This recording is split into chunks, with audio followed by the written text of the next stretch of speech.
what about a person who has apparently some tendency of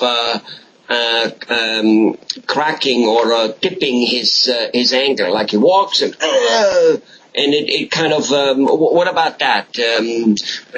Meaning he's not balanced, like a little bit of car being out of alignment and it keeps yanking like that?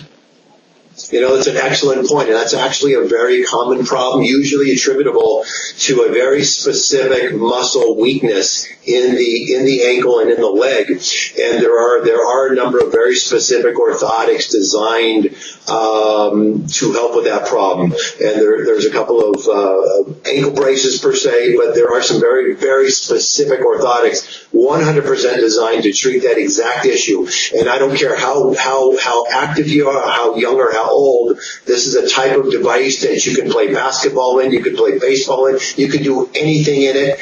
And that ankle instability, as we would call it, or ankle weakness, it's a thing of the past after that. So yeah, excellent point, excellent question, and a great resolve for it.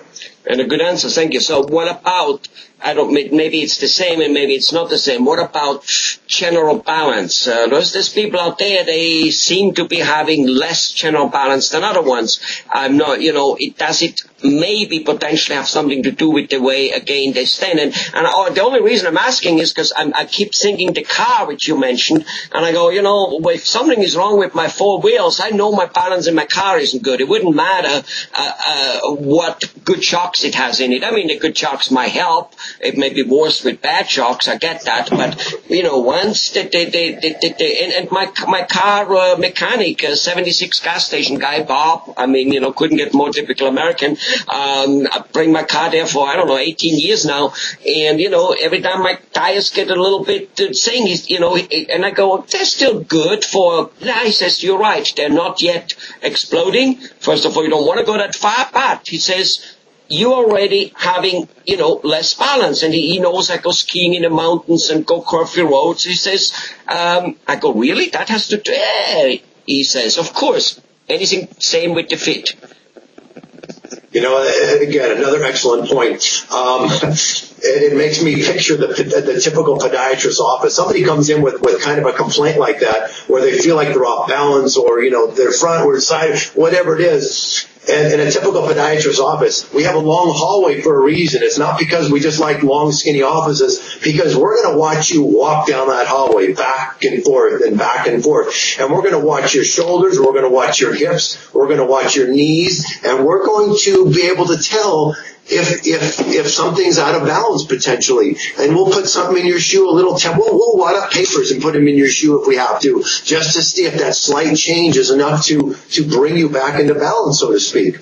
But so again, by watching a patient walk with some of those symptoms, we can tell many, many different things about balance problems, postural issues, and an orthotic can make a huge difference in those cases. Beautiful. So you just said something which I didn't even think of it in the beginning. I just kind of balance, and then maybe people go to a neurologist because they think they're dizzy or so, when they really just have, balance. Or they think, well, I'm not a sporty guy, I'm not a balanced kind of guy, when it's really, they're walking somehow not right. Anyway, you brought up something, I think as maybe more important, posture. Most of us,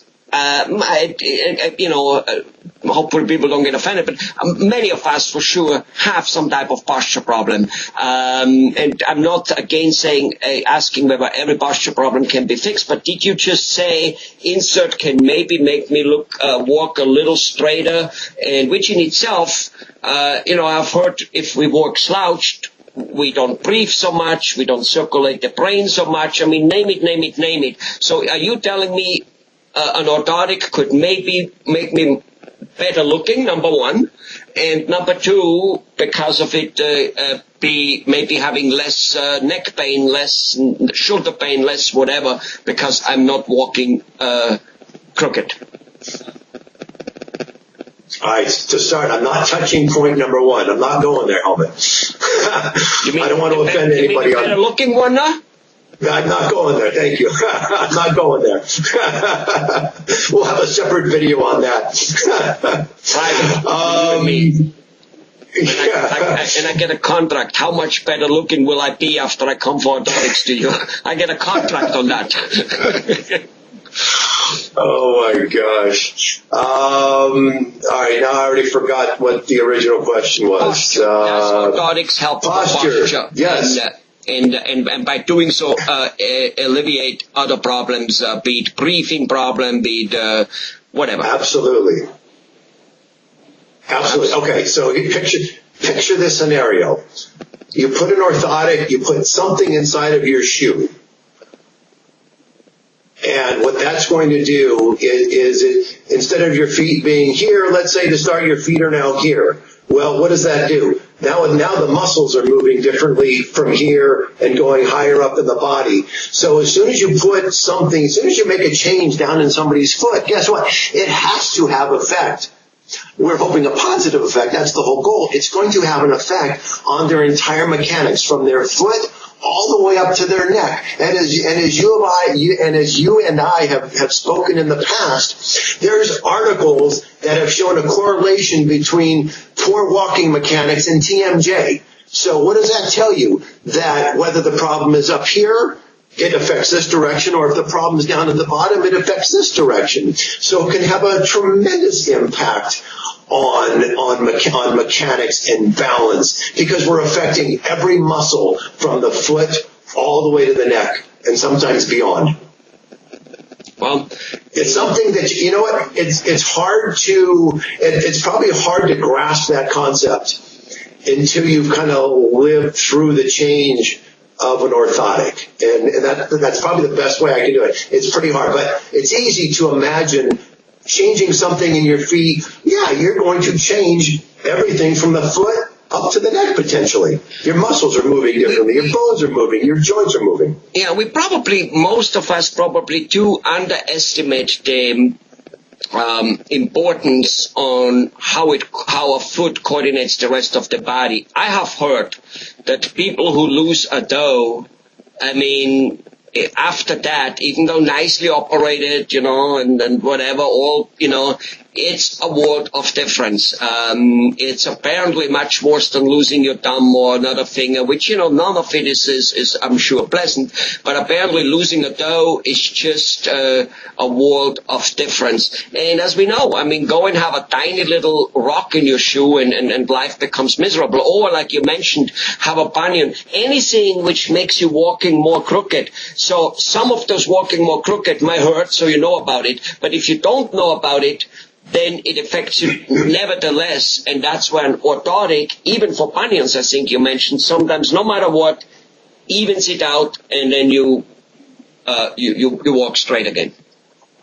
Yeah, absolutely. You just mentioned a point early on about losing a toe, and really it's about losing a big toe, and that's why if somebody does lose a big toe, one of the first things we do for their shoe, we put in a fake toe in their insert to act as a little more stability. You lose your big toe, you lose a lot of stability. It's amazing. So don't take your big toe for granted. You need it. You don't want to lose it. Don't take the whole thing for granted. Dr. Kahan, we have to end this. We're running way over, but it's just really too interesting, and I think too neglected by most of us. There it is. What's the foot for? To kick someone in the butt. We don't do that too often anymore. So it's basically a pretty useless type of thing, and then we are in trouble and don't know where our headaches come from and our DMJ comes from, and maybe are not breathing very well and slouching. I have to go there not looking good. Bye-bye, Dr. Kahan. Thank you.